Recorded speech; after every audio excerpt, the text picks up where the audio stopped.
Halo guys, jadi di podcast kali ini kita akan bahas tentang nepotisme dalam merekrut karyawan yang akan dibahas oleh narasumber kami yaitu Kak Dera. Halo guys. Dan juga Kak Nurul. Halo guys. Mungkin kita langsung saja ya Kak, ada beberapa pertanyaan yang harus kita bahas. Mungkin dari Kak Nurul dulu, bisa ngejelasin nggak nepotisme itu apa?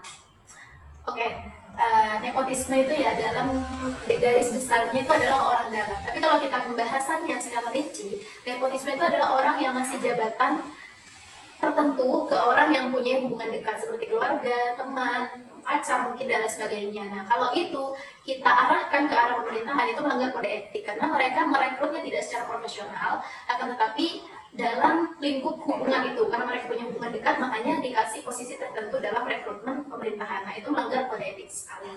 Mungkin gitu Kak Cindy. Jadi intinya itu ada kode etik yang melanggar ya Kak? Iya, untuk ranah kepemerintahan yang melanggar kode etik. Itu tidak boleh. Mungkin bisa dijelasin nggak ada contoh kasus? Contoh kasusnya seperti yang dijelaskan oleh Kak Dira barusan itu mungkin terkait orang dalam ya. Misal nih kita ada saudara ya, kita ada saudara di bagian pemerintahan dan kita tuh langsung minta melalui saudara kita tersebut, kita tidak melewati jalur-jalur tes pada umumnya gitu.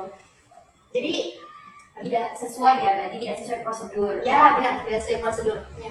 Apalagi ya guys, kalau pemerintahan itu kan memang sangat-sangat terstruktur. Jadi kalau tiba-tiba ada orang yang masuk ke posisi tertentu dan tidak melalui struktur tersebut, tidak melalui proses tersebut, itu sangat melanggar kode etik dalam pemerintahan tersebut. Jadi dalam administrasi publik, kita nih sebagai mahasiswa administrasi publik itu tidak boleh merekrut orang yang memang berhubungan darah sama kita, kalaupun dia tidak mempunyai rasa, dia tidak punya potensi, meskipun itu keluarga kita jangan dimasukkan karena alasan hubungan atau dan lain semacamnya. Oke, mungkin dari contoh yang Kakak berikan nih, pasti ada dampak dong ke masyarakat.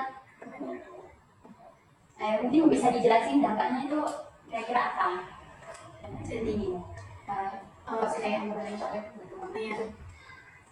Oke, untuk dampaknya tersendiri itu lumayan berat. Yang pertama ada rasa kepercayaan itu berkurang. Masyarakat itu mau percaya ke instansi ini itu jadi berkurang karena adanya nepotisme tadi yang mana merekrut orang yang punya hubungan dekat dengan pemerintah atau dengan instansi yang tadi. Jadi untuk dampaknya tersendiri itu masyarakat tuh kurang mempercayai ke instansi ini. Misal dalam instansi desa mungkin ya, kepala desa atau dan lain semacamnya. Nah, mereka itu kepala desa itu merekrut salah satu keluarganya untuk dijadikan sekretaris atau apa. Nah, masyarakat yang melihat itu kan tidak etik sekali kan. Kalaupun misal keluarganya itu tidak punya potensi tapi dia berposisi khusus di itu, jadi kurang kepercayaan Ya, tidak sesuai dengan potensinya dia. Ya. Kalau kata saya sendiri sih hal tersebut menjadi perilaku yang gimana ya, untuk kedepannya itu Kurang bisa dapat tidak instansi itu menjadi tidak maksimal nggak sih? Misal kayak ada orang-orang yang tidak sesuai dengan bidangnya. Iya, padahal publik itu butuh pelayanan yang sangat profesional dan adil gitu. Jadi untuk nepotisme itu sangat tidak dianjurkan dalam pemerintahan maupun di instansi manapun publik. Tapi kalau udah terlanjur ya itu sangat melanggar kode etik dan mungkin bagi para sebagian yang melakukan hal itu mungkin perlu ditindaklanjuti kembali ya kan, karena kami juga sebagai mahasiswa sangat tidak terima. Oke, mungkin dari penjelasan itu kan dampak ya. Mestinya ada solusi dong yang Terkait hal ini. terkait hal dampak yang terjadi. Kalau untuk dari solusi itu ada beberapa ya. Yang pertama itu harus adanya rekrutmen harus transparan dan berbasis tes yang objektif. Jadi untuk rekrutmen tersebut itu harus melalui sesuai dengan prosedur yang ada, kan yang telah dijelaskan oleh Kak Nurul tadi. Dan tempatnya sesuai prosedur dari perusahaan tersebut. Iya, tidak boleh melalui orang dalam guys, karena biar setara sama orang-orang yang bekerja. Iya, yang memiliki potensi, yang benar-benar memiliki, kan tidak etik ya kalau orang yang benar-benar punya potensi ditaruh di posisi yang kurang enak dibandingkan dengan yang mempunyai hubungan tersebut. Tapi sadar nggak sih sekarang itu sudah banyak gitu terjadi apalagi di Indonesia ya, udah menjadi hal lumrah nggak sih terkait jalur orang dalam itu. Nah, ini yang seharusnya kita berantas ya dengan adanya lembaga-lembaga independen biar proses seleksi itu benar-benar fair tanpa adanya lagi kasus-kasus orang dalam seperti ini ya, tanpa adanya kecurangan ya, jadi biar orang-orang yang ada di perusahaan tersebut sesuai dengan potensinya mereka gitu. Iya, karena kalau kita mengajak pemerintahan yang ada di negara sekarang ya, untuk menteri-menterinya itu menurut saya tuh kurang. Buat ini nggak sih juga masyarakat, jadi kayak menilai kayak oh udah pemerintahnya sekarang lewatnya orang dalam ya, jadi memiliki pemikiran, jadi takutnya itu membudaya gitu. Iya betul, apalagi sekarang wapres kita adalah anak dari ya Pak Joko Widodo seperti itu. Itu kan bisa dibilang orang dalam juga. Jadi selain yang disebutkan tadi,